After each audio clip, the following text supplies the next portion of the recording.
पिलामाने second semester core paper IV रे जो European classical literature अच्छी तार यूनिट 3 रे दुईटी विषय अच्छी अरिस्टोफेन्स फ्रग्स आउ प्लाउटस आसिनेरिया। अरिस्टोफेन्स फ्रग में आलोचना कर देइथिली पूर्व क्लास रे। आज आलोचना करिबा प्लाटोस आसिनेरिया। तो पिला माने कौन हेइची ना प्लाउटस जड़े प्राचीन रोमियो नाट्यकार थिले जे पुरातन लाटिन साहित्यर सर्वश्रेष्ठ कॉमेडी लेखक भाव में जनाशुना। तांको जीवन विषय अधिक तथ्य उपलब्ध नहीं, किंतु किछि पुरातन लेखकों लेखारू तांको विषय किछि तथ्य आमे संग्रह करिछु। कौन सब से तथ्य ना से प्राय ख्रीष्टपूर्व 254 मसीह इटालीर सार्सिना नामक एक छोट सहर में जन्मग्रहण करथिले। से युवक अवस्था जड़े अभिनेता और रंगमंच श्रमिक भाव में काम करुथिले। एही अभिज्ञता तांकु परवर्ती समय जड़े कुशली नाट्यकार हेबारे साहाय्य करिथिला। किछि तथ्य अनुजाई से व्यवसाय रे निज रोजगार हराइथिले एवं रोम रे जड़े श्रमिक भाव काम करथिले। एही समय से तांकर किछि प्रसिद्ध नाटक लिखिथिले। एही प्रसिद्ध नाटक मानक मध्यरु आसिनेरिया होछि अन्यतम।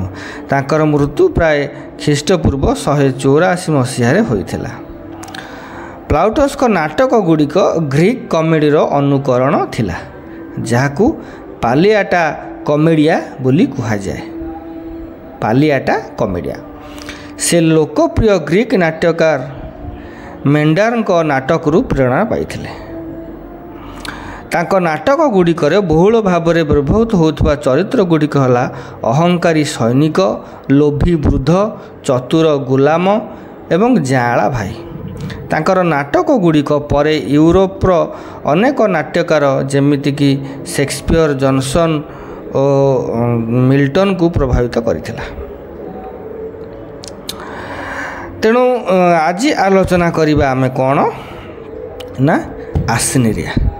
ना आसिनेरिया कौन हेइची ना आर स्टोरीटा होउची पुअर प्रेम पाई बापार चतुरता।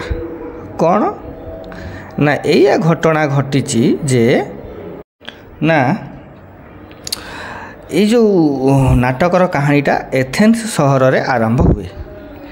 एक धनी व्यवसायीर पुओ ता ना होउची लिदांशु से जड़े सुंदरी युवतीर प्रेम रे पड़ जाए। किंतु यही प्रेम संपर्क रे एक समस्या थाए। सेही युवती जड़े दासी, ताको मालिक ताकू 20 मीना जोटा आम टंका तांकर मीना मूल्य रे बिक्री करने को चाहूँगी। लिदांशु पाखे एते टंका न थाए, तेणु से ता प्रेमिका को किणी पारे नाही। लिदांशु ए विषय ता बापा डेमेंटुस को जनाती। डेमेंटुस यही प्रेम संपर्क को पसंद करे ना, किंतु पुअर सुख पाई से ताकू साहाय्य करने को राजी हुए। से एक चतुर योजना करे कि जो लिदांशुर फादर डेमेंटुस से कौन करे, तार जो चाकर साहाय्य रे सही टंका संग्रह करने को निष्पत्ति निये। डेमेंटुस और तांको चाकर वा दास प्रथमे से युवती को मालिक को प्रवर्तन को चेष्टा करती। से माने मिसी टंका संग्रह करती एवं शेष में युवती को मालिक को टंका दे ताकू किणवा को राजी कराती। किंतु युवती को किणवा परे डेमेंटुस को चाकर जड़े धनी व्यवसायी को ठकी टंका हाथे नहीं जाए। यापर से माने सही टंकार युवती को किणती। तेबे यह एक रोचक मोड़ नहीं था केतेबेले ना जेतेबेले डेमेंटुस युवती सह एकुटिया समय काटिबा को चाहे।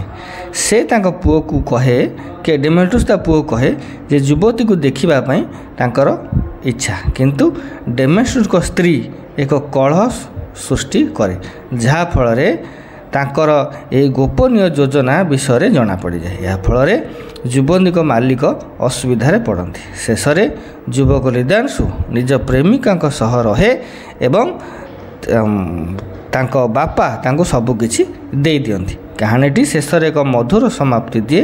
ଏହା ଏକ ହାସ୍ୟରତ୍ନାତ୍ମକ ନାଟକ ଯେଉଁଠି ପ୍ରେମ, ପ୍ରତାରଣା, ଠକାମି ଓ ପରିବାରର କଳହର ମିଶ୍ରଣ ଦେଖିବାକୁ ମିଳିଥାଏ। ପିଲାମାନେ ଆଜି ପାଇଁ ଏତିକି। ପୁଣି ଦେଖା ହେବ ନେକ୍ସଟ କ୍ଲାସ୍ରେ। ରହୁଛି। Have A good day.